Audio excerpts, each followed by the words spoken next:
inatufungulia dunia, yawawezesha wenye ulemavu kuitumia teknolojia fikivu.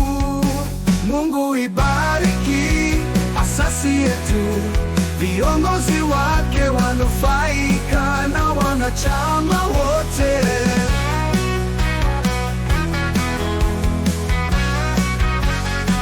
Asasi inatoa huduma fikivu kwa misingi ya kiujumuishi, kiubunifu na diakonia, kiamilifu diriki kutubutu. Mungu ibariki asasi yetu, viongozi wake wanufaika na wanachama wote.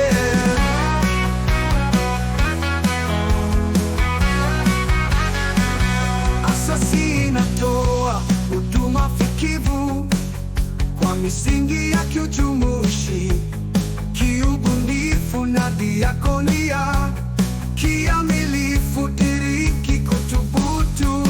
Mungu ibariki asasi yetu, viongozi wake wanufaika na wanachama wote.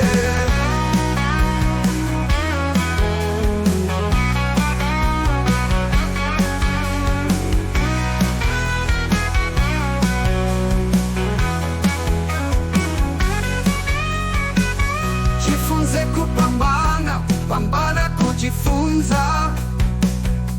Ukielewa, elekeza wengine.